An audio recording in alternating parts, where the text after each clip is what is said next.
Yep, diversity in the flora space is key, and Earth Day encourages us to hone in on the state and health of our environment. And some recent news that got our attention is that the Minister of Forestry, Fisheries and the Environment, Ms. Barbara Creecy, has added 4 tree species to the list of protected trees in South Africa. But what does that actually mean? So connecting with us to tell us a little bit more about protecting our trees and these 4 particular species is environmental consultant and specialist Corné Niemand, who specializes in plant diversity.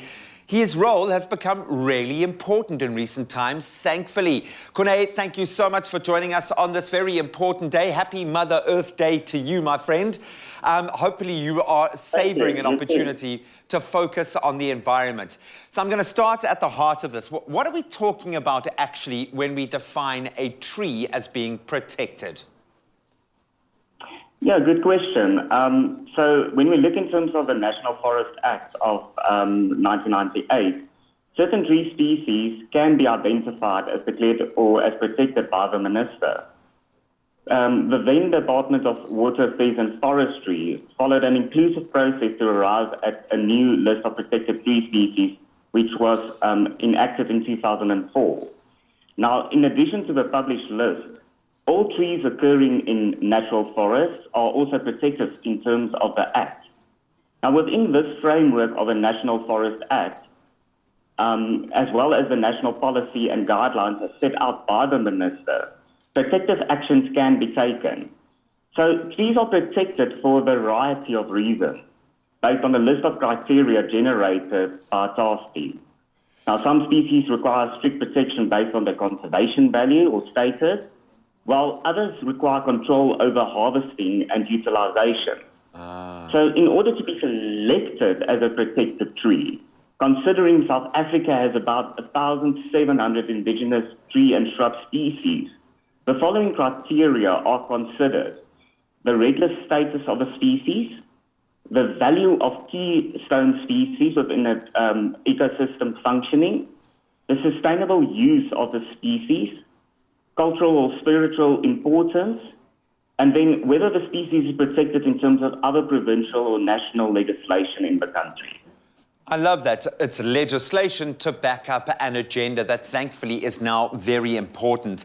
And I know there are various kind of impacts when it comes to the state of these ecosystems. And it's quite a dynamic situation. But this morning we are honing in on a few new friends who have joined the party. I'm going to try and say this. Burkemia zaheri, Diosporus mespiliformis, Schinsophyton rautenananii, Umtisa listeriana, or you might know them as red and pink ivory, the jackalberry, manketti, and Umtisa listeriana. I know I butchered those names completely, but those are names that have been bandied about quite a lot recently because they've been now added to that protected list.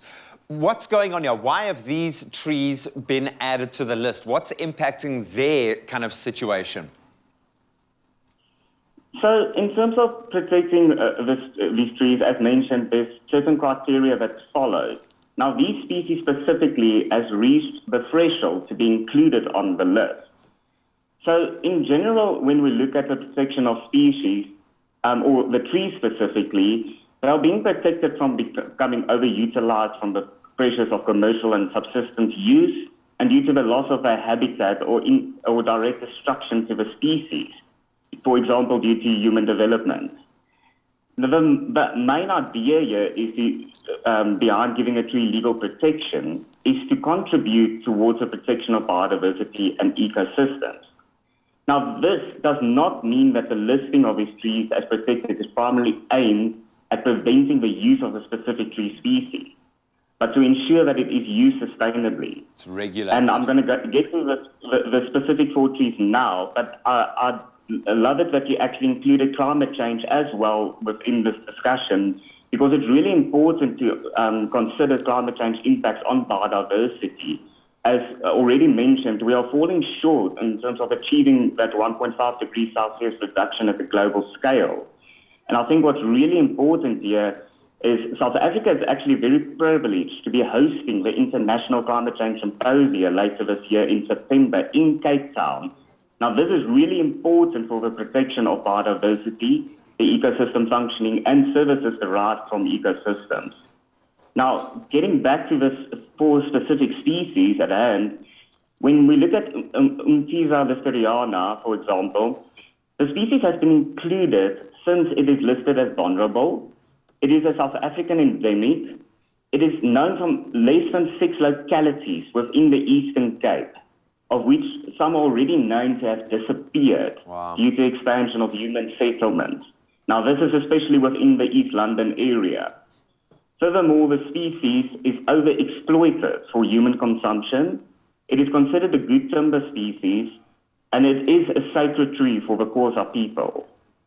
If you look at Shinziophyton rotanenii, or the manketi, the species is considered a keystone species within the savanna biome, and is considered rare in South Africa, where it occurs in dry Kalahari conditions. Now, the fruits form an important part of people's diet, and an edible oil can be extracted from the seeds. The wood is also utilized for many products, such as light packaging cases, insulating material, and floats, to name a few. I absolutely love it. We're going to have to leave it at the Manketi. We've unfortunately run out of time. But I think you have opened my eyes as to how dynamic the situation is. But the one major positive I'm taking out of this is that there is indeed legislation and action to back up the amount of research that you in your space have been doing to protect that biodiversity. So thank you, Corne, so much for the work that you do every day. And once again, happy Mother Earth Day, my friend, to you and every other conservationist and specialist working in the space. Corne, we really appreciate you and your time this morning. Thank you so much. Thank you so much for having me. An opportunity for all of us to do something about protecting the diversity of this floral kingdom that we are blessed with here in South Africa.